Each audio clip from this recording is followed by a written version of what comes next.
এই অভ্যুত্থানে লড়াই করেছি এবং অভ্যুত্থানের পরবর্তী সময়েও যাদেরকে নিয়ে আমাদের লড়াই ছিল, আগামীতেও যাদেরকে নিয়ে আমাদের লড়াই থাকবে, এবং যেই রাজপথে লড়াই করে আমরা এই অভ্যুত্থান পরবর্তী নতুন বাংলাদেশে এসেছি, আমরা আমাদের জায়গা থেকে তাদের সাথেই এই রাজপথে একসাথে ইফতার ভাগাভাগি করে খেতে চাই।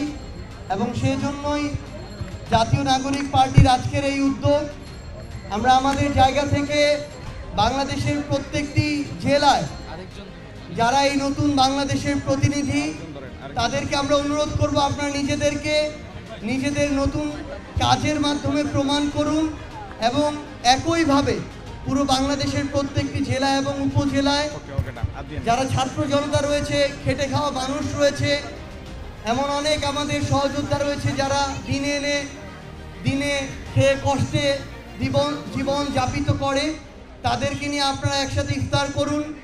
আমরা অল্প খাই কিংবা বেশি খাই, আমরা যেন একসাথে ভাগাভাগি করে আমাদের মধ্যকার যতটুকু সামর্থ্য রয়েছে সেটুকুর মধ্যে আমরা যেন ভাগাভাগি করে খাই।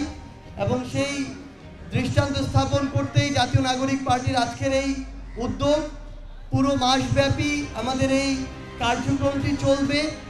আমরা শুধু একটি কথাই বলতে চাই যে যেই মাহাত্ম্য, যেই বার্তা নিয়ে এই মাহে রমজান আমাদের সামনে এসেছে, সেই বার্তা, সেই মেসেজ যেন আমাদের কাজের মধ্যে প্রতিফলিত হয় এবং পুরো পৃথিবীর যত মানুষ রয়েছে আমরা যেন নিজেদের মধ্যে বিভেদ, হানাহানি এসবকে এক পাশে রেখে আমাদের যে ভ্রাতৃত্ববোধ, মানবতাবোধ সেটিকে সামনে রেখে আমরা এগিয়ে যাই। সেই প্রত্যাশায় জাতীয় নাগরিক পার্টি তাদের জায়গা থেকে কাজ করে যাবে। সবাইকে অসংখ্য ধন্যবাদ।